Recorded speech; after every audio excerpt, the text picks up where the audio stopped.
Good morning all of you. मैं doctor Savitri Chaudhary, principal Bharati teacher training college, आज आपके सामने लेकर आई हूँ ओशन थ्योरी।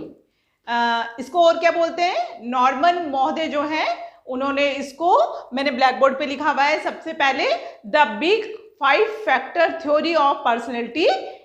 एग्जाम में आता है, पीजी लेवल का आपका ये टॉपिक है। अब आप देखेंगे कि बिग 5 फैक्टर थ्योरी क्या होती है पर्सनैलिटी की, या हम अगर सरल शब्दों में इसे याद करना चाहें तो ओशन थ्योरी क्या होती है।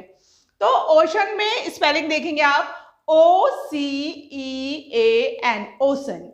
ओ को देखेंगे हम, यहाँ इंडिकेट करते हैं, मैंने फर्स्ट नंबर पर यहाँ पर लिखा हुआ है अनुभूतियों का खुलापन या संस्कृति। इंग्लिश में हम देखेंगे, जिससे आप ओ जो इंडिकेट किया हुआ है उसको समझ पाए, तो ओपननेस टू एक्सपीरियंस और आइडिया, यहाँ पर ओ है, हमने वहां आगे इंडिकेट किया हुआ है ओ से।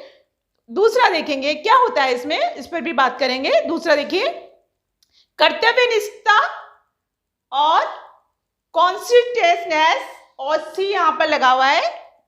तीसरे नंबर पर देखेंगे बहिमुखता, एक्सट्रावर्जन, ई यहाँ पर लगा हुआ है।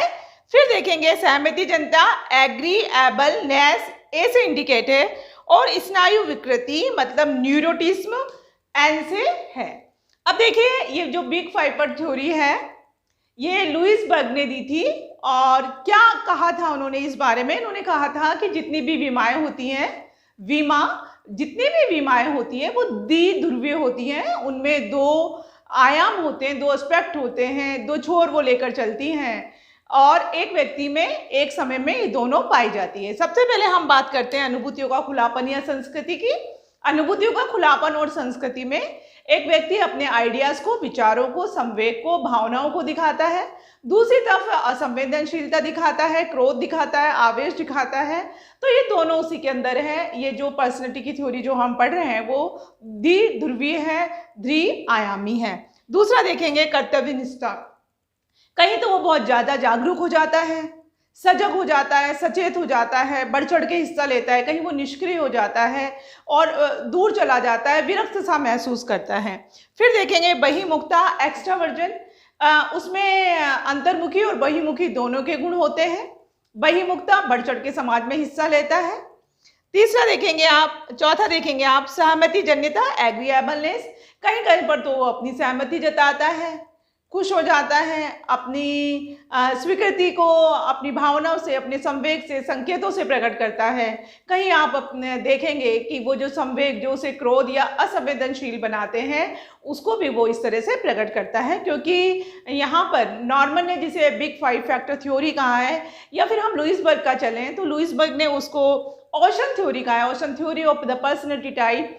तो यहाँ पर आप देखेंगे, इसलिए स्मृति, सहमति जन्यता जो है, एग्रीएबलनेस जो है, वो एग्रीएबलनेस इसको बताती है कि 2 ध्रुव हैं, 2 विमाएं हैं, 2 आयाम हैं जो एक व्यक्ति में एक ही समय पर पाए जाते हैं। लास्ट में हम बात करते हैं स्नायु विकृति की, न्यूरोटिज्म। क्या होता है न्यूरोटिज्म? इसमें स्नायु विकृति के कारण मनोविदिलता आ जाती है, मनोरोग होने की संभावना रहती है, व्यक्ति बेचैन सा हो जाता है, निष्क्रिय हो जाता है, सुस्त हो जाता है, और धीरे धीरे आप देखेंगे अगर दूसरे बीमा की अगर हम बात करें तो जस्ट इसके विपरीत जो व्यवहार होता है, आचरण होता है, संवेग होता है, वो पाए जाते हैं।